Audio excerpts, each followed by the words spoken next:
learning in Lesson 1 entitled Understanding Criminology, we get forward in Lesson 2 entitled Approaches and Juries and Crime. The approaches in the study of crime has three approaches: the subjective approach, objective approach, and the contemporary approach. So when we say subjective approach, and in the subjective approach, there are 7 approaches na nakapaloob. The first one is the anthropological approach. It is the study of the physical characteristic of an individual offender with non-offenders in the attempt to discover differences covering criminal behavior. And the next one is the medical approach. When we say medical approach, it is the application of medical examinations on the individual criminal. It explains the mental and physical condition of the individual prior and after the commission of the crime. The third one is the biological approach. When we say biological approach, it is the evaluation of genetic influence to criminal behavior, and it is noted that heredity is one forcing the criminal to crime. And when we say biological approach, it is the evaluation of the genetic influence to criminal behavior. And also, it is noted that heredity is one force pushing the criminal to crime. And the fourth one is the psychological approach. When we say psychological approach, it is the study on the nature of human being concerning his physical needs in order to satisfy. When we say psychological approach, it concerns in the deprivation of psychological needs of man. So, ibig sabihin ito yung nagko-constitute in the development of devotions of normal behavior. And the next is the psychiatric. When we say psychiatric, ito yung nag-explains in the rental disease is the reason why a person violates norm and laws of the land. So, ang nagiging dahilan noon ay yung mental disease. And the last one is the psychoanalytical. When we say psychoanalytical, according to Freud, it is the imbalanced condition of ego and superego. It is the causes of the devotions of individual to the norm of the society. Ito yung parang laging sinasabi na gusto ko to, like gusto ko, siya yung tagapamagitan. Next approach is the objective approach. When we say objective approach, it deals on the study of groups, social processes, and institutions as influences to behavior. And also, they are primarily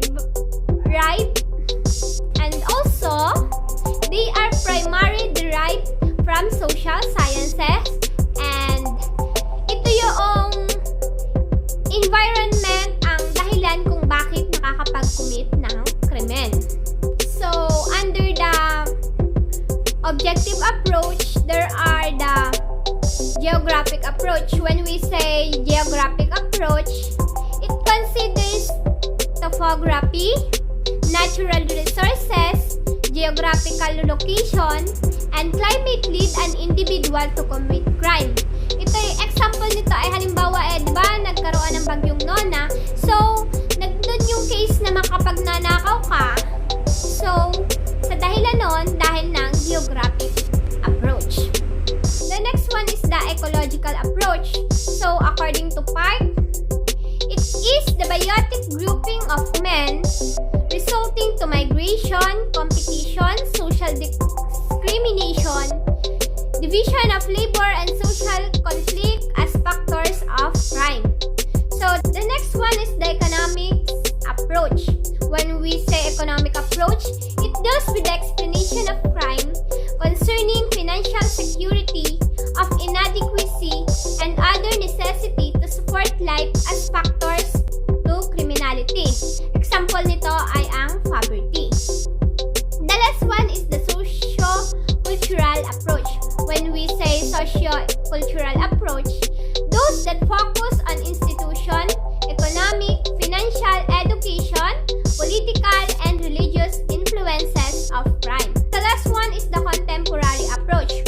When we say contemporary approach, this focus in the psychoanalytical, psychiatric, and sociological explanations of crime in an integrated theory. An explanatory perspective that merge concepts drawn from different sources. So, ibig sabihin nito, both individual and the environment ang dahilan ng pagkukumit ng krimen. So, next we go to the theories of crime. The first theory of crime is the demonological theory. When we say demonological theory, it asserts that a person commits wrongful acts due to the fact that he was possessed by demons. When we say demonological, it possessed by demons. And the next is the utilitarian hedonism. When we say utilitarian hedonism, which explains that person always act in such a way to seek pleasure and avoid pain. Avoid pain. According to Jeremy Bentham, the theory of the imputable and the denial of free will, it provides that criminal could not be held morally responsible because they did not choose to commit crime but rather were driven. According to Jeremy Bentham, the theory of the imputable and the denial of free will, it provides that criminal could not be held morally responsible because they did not choose to commit crime but rather were driven. The next one is the anomy theory. When we say anomy theory, which explains that the non-existence of norms in a society encourage a person to commit crime according to David Emily Durkheim. And the last one is the psychoanalytical theory. When we say psychoanalytical theory, it was developed by Sigmund Freud. Sigmund Freud is the father of psychoanalysis. Criminality is manifestation of psychological conflict, and the criminal behavior is a fact of neurosis. Stigmatotyping theory. Stigmatotyping theory, according to William Sheldon believed that heredity is the principal determinant of behavior and psyche. Sheldon combines the biological and psychological. Next, differential association theory. It simply believes that criminal behavior is learned, not inherited. It developed by Edwin Sutherland. Edwin Sutherland is the dean of modern criminology, who stated that while criminal behavior is an expression of the general needs and value, it is not explained by those general needs and values. The next one is the containment theory. When we say containment theory, it's a form of control which suggests that a series of both internal and external factors contributes to criminal behavior. According to Walter Reckless, the external forces were composed of structures. The next is the social conflict and capitalism theory. According to Karl Marx, Frederick Engel, and Wilhelm Boger, the next is the social class conflict and capitalism theory. Karl Marx, Frederick Engel, and William Boger are the main component of the law. It argues that the upper class is the capitalist society. The next one is the strain theory. According to Robert King Merton, it's the leading sociologist of the 20th century who also related criminality to lack or absence of norms. He asserted that who failed to achieve higher status goals in life cause him to commit crimes. The next is the conflict of culture theory. Thorsten Selin emphasized that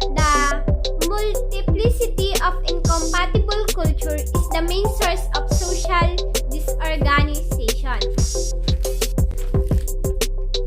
Theory of evolution. According to Charles Darwin, humans like other animals are parasites. Man has animalistic behavior. Man kills, steals to live. And the last one is the theory of imitation. Delinquency and criminal matter are learned and adapted.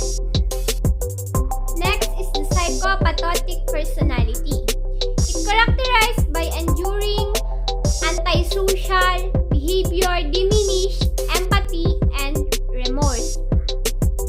Ernest Houghton conducted study involving comparison of a large sample of prisoners and non-prisoners in the U.S.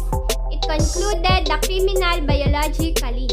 Dr. Charles Joring, he is an English statistician, studied the case histories of 3,000 convicts and found that heredity is more influential determiner. The next is the mental deficiency theory. When we say mental deficiency theory, it's group of theories primarily focused on the psychiatric makeup of the individual criminal. Pre-20th century.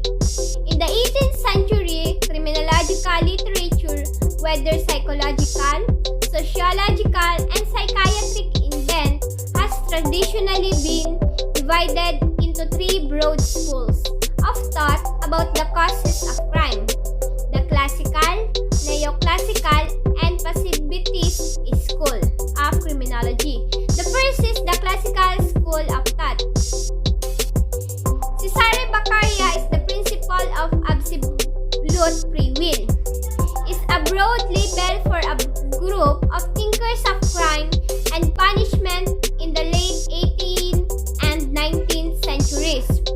Its most prominent members, Cesare Beccaria and Jeremy Bentham, shared the idea that criminological behavior could be understood and controlled as an outcome of human nature shared by all of us. Also, Cesare Beccaria proposed utilitarian Hinduism, the theory which explains that person always act in such way as to seek pleasure and avoid pain. There are four characteristics of classical school. The first is the basis of criminal liability is human free will and the purpose of penalty is retribution. Next, man is essentially a moral creature with an absolute free will to choose between right and wrong. Third, that every man is responsible for his act. And the last one, that law or the judge should determine the punishment to be attached to a criminal act and should provide a scale of punishment to all persons committing that crime. Neoclassical school of thought. When we say neoclassical school of thought, there are situations or circumstances that make it impossible to exercise free will, and this is reason to exempt the offender from conviction. The classicists believe in the absolute free will is not. And the last one is the positivist school or the Italian school. It emphasizes scientific treatment of criminals, not on penalties to be imposed, because it is believed that man is subdued occasionally by a strange and morbid phenomenon which compels him to do wrong in spite of him to do wrong or contrary to his own violation. It also the natural phenomenon and is comparable. The holy three of criminology are Cesare Lombroso, Enrico Ferri, and Rafael Garofalo. Cesare Lombroso is the father of modern criminology. Enrico Ferri, his greatest contribution was his attack on the classical doctrine of free will, which argued that criminals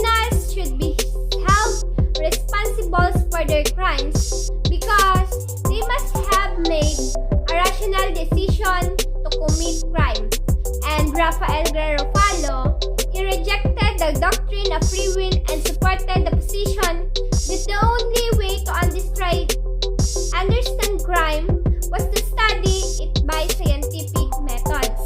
And the last one is the compared of classical and positivist school. In classical school of thought, legal definition of crime, punishment fit the crime, doctrine of free will, death penalty allowed, no to empirical research and definite sentence. But in the positivist school of thought, no to legal definition, punishment fit the criminal, doctrine of determinism, abolition of death